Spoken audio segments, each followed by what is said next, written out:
안녕하세요. 절대값TV의 명품PD 한PD입니다. 자, 오늘도 한번 우리 코스피 시장 알아보겠습니다. 자, 오늘은 2657, 많이 빠졌어요. 47포인트, 마이너스 1.76포인트 빠졌어요. 제가 지난주부터 어떻게 예상을 했냐면 2600에서 한 2800 사이에 어떤 박스권 매매를 가정해 두고 보자. 자, 이때까지만 해도 좋았는데 미국이 나스닥이 여기서 폭락을 하면서 같이 동방 폭락을 하고 있어요. 기관과 외국인이 계속 크게 매도를 때리고 지금 일반인들이 1조 이상 사고 있어요. 기존에 예상했던 대로 1차 바닥을 2600으로 보자. 자, 이제 전바닥 두 번의 바닥이 있었으니까 2591, 한 2608 정도의 바닥이 있었으니까 이제 거기까지 시장을 보자라는 거예요. 근데 제가 요즘 시장을 보면서 참 아이러니하다는 걸 느끼는 게 뭐냐면, 작년에 많은 전문가들, 증권 전문가들, 증권 방송에 나오는 전문가들, 소위 고수라고 하는 사람들도 그렇고, 증권 애널들, 주로 증권 애널들이 그런 소리를 많이 했죠. 미국의 금리를 인상하면, 잠시 폭락을 했다가, 시장에 충격을 받고, 다시 재상승을 할 거라고 그랬어요. 이제 경기가 좋아지니까, 경기는 원상태로 가니까. 자, 그런데 시장을 누르고 있는 게 금리 인상이잖아요. 빅스텝, 그 다음에 0.75. 그 금리에 대한 파격적인 발언을 할 때마다 주식시장이 충격을 받고 있다라는 거야. 그러니까 작년에 애널들이 예측했던 얘기가 아직까지는 잘 안 맞고 있다. 왜냐면 지금 주식이 고점 대비해서 거의 3,300에서 한 2,660이면 지금 몇 포인트 빠졌나? 한 650포인트 이상 빠졌잖아요. 자, 그렇기 때문에 지금 금리 충격을 받고 재반등을 해야 되는데 그게 안 나오고 있어요. 오히려 지금 불확실성이 더 크다라는 거예요. 지금 0.75를 더 인상을 해야 되는 게 아니냐. 그것도 연달아 또 그렇게 해야 되는 게 아니냐. 자, 그러니까 금리 인상에 대한 어떤 파월 의장의 확실한 어떤 제스처, 완화 제스처. 이제 예를 들어서 이 정도면 충분하다. 그런 발언이 나올 때가 초점인 것 같아요. 최저점. 그러니까 지금 아직은 바닥은 알 수 없다. 그러나 우리가 한없이 주식시장을 하락한다. 그렇게 보면 또 매수를 할 수가 없고 시장에 대응을 못 해요. 우리가 예상했듯이 일단 2600에다 놓고 보자. 자, 일단은 이번 주에 주봉이 탄탄했는데 이 주봉 월요일 첫날부터 하락하는 바람에 밑으로 흘렀어요. 굉장히 안 좋아요. 자, 그러면 이제 2600에서 들어 올려서 이번 주말에 다시 120주선을 회복하느냐 안 하느냐가 앞으로의 키포인트다. 라고 보시면 될 것 같아요. 종합시장은 그렇게 보시고 또 한번 삼성전자를 보시죠. 자, 삼성전자도 66,100원. 자, 그건 아직 안 깼어요. 자, 오늘 장중 최저점이 종가가 됐는데, 자, 모양은 안 좋아요. 66,300원, 700원. 기관과 외국인이 역시 대량 매도를 하고 있다. 자, 외국인이 290만 주, 기관도 한 200만 주 이상 그렇게 매도를 하고 있으니까 수급이 안 좋아요. 자, 그러니까 이제 이번 주도 삼성전자가 66,100원을 지키느냐. 자, 66,100원을 지키려면 개인들이 사는 게 중요한 게 아니라 기관 외국인들의 매도 물량이 줄어들어야 돼요. 거래량이 줄어들어야 된다는 거죠. 떨어지면서 거래량이 많다는 얘기는 하락을 더 할 가능성이 많아요.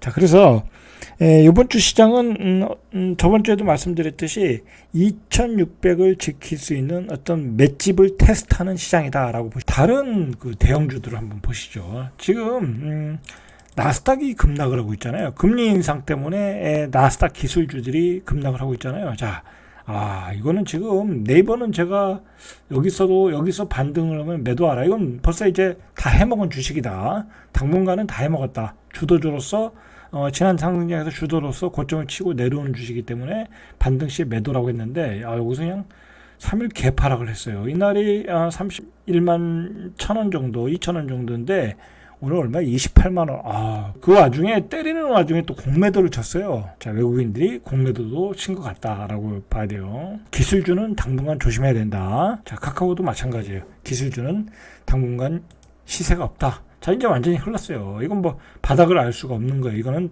바닥을 알 수가. 이 바닥은 어떻게 우리가 알 수 있냐면 이렇게 예를 들어 이렇게 하락을 하고 밑으로 이렇게 횡보하는 기간이 나와야 돼요. 자, 그때까지는 이건 기다려야 된다. 자, 이것뿐만 아니라 지금 게임주들도 착살났어요. 애프톤도 보면 바닥이 없어요.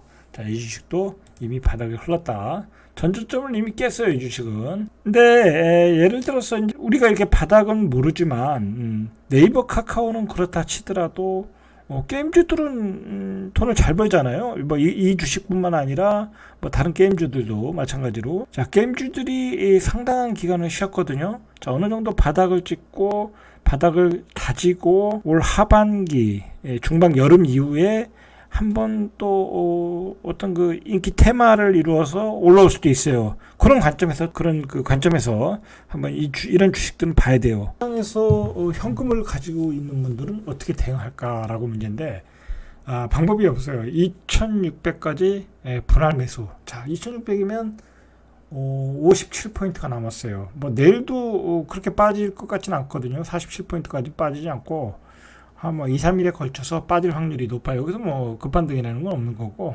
뭐 나스닥 시장도 지금 급반등은 없을 것 같고, 오히려 나스닥 시장도 조용히 있다가 한 번 더 빠질 수도 있거든요.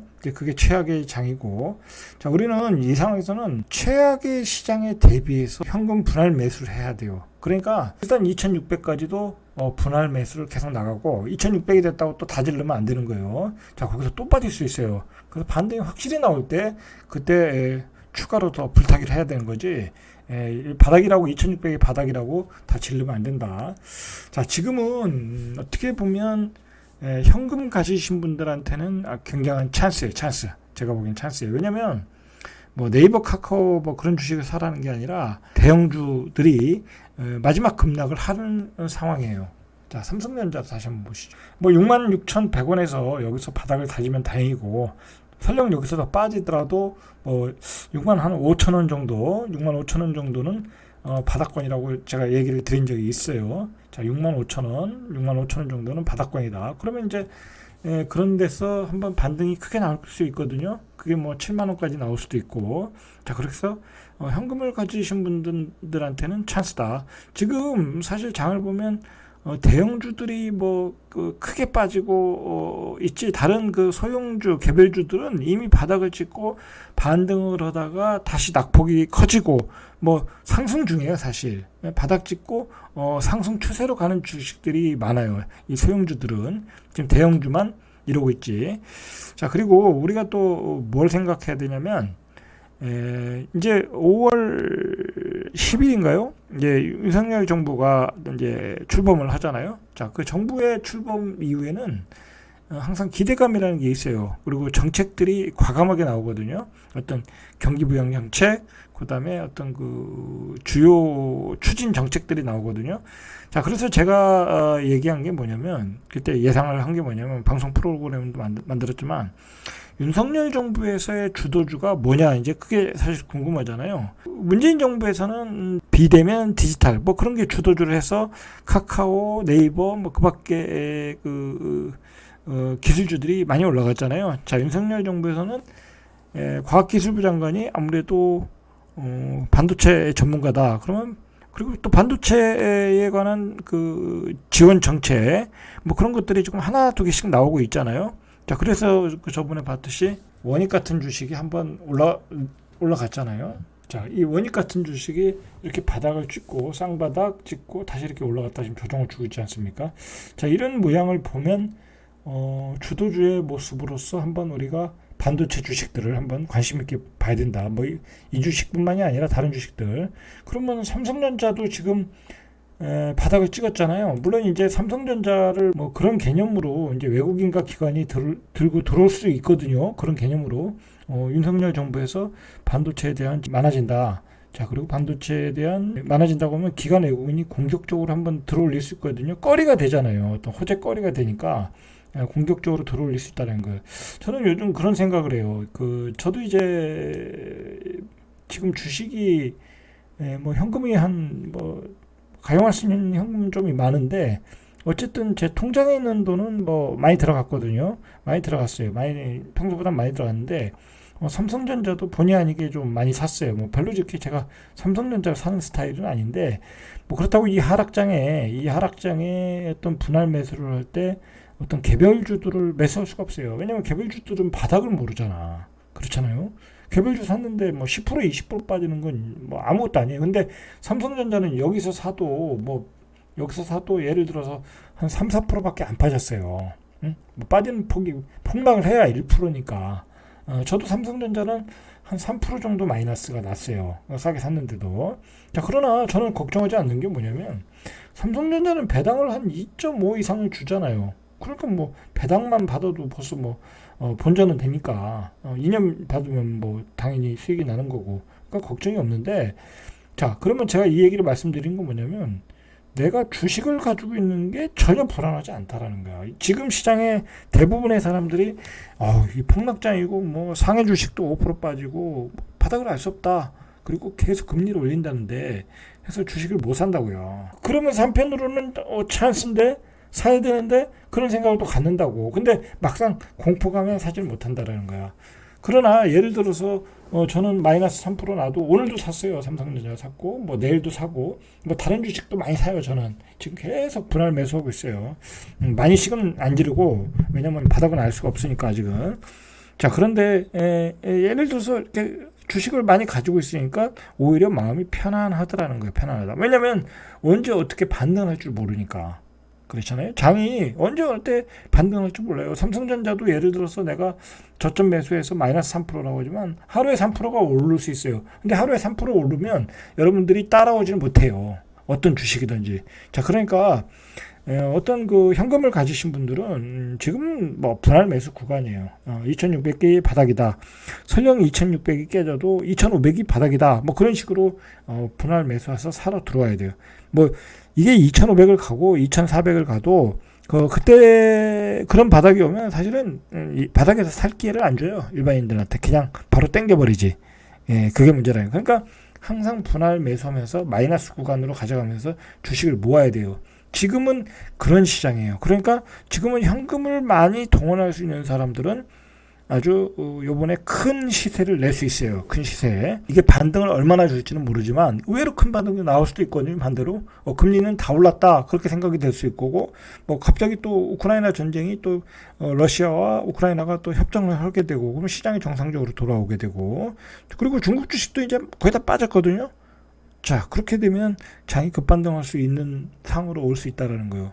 자, 그래서 요번에 또 현금을 많이 가지신 분들은 큰 돈을 벌 수 있어요. 그러나 돈을 많이 가졌다고 또 돈을 버는 게 아니에요. 왜냐하면 주식을 많이 해본 사람이 버는 거지, 주식을 안 했던 사람은 들어오지도 못해요. 무서워서. 그럼 지금 이미 이 현금 부자들은 이미 사고 있어요. 주식들이. 많은 개별주들이 이 개별주도 바닥치고 좋은 주식들이, 그런 주식들이 많기 때문에 이미 들어오고 있어요. 자, 그런 그 전투에 참여하려면 평소에 이렇게 주식시장을 보고 그리고 사서 모으고 그런 감이 있어야 돼요. 자, 오늘은 여기까지. 이상 절대값TV의 명품 PD 한PD였습니다.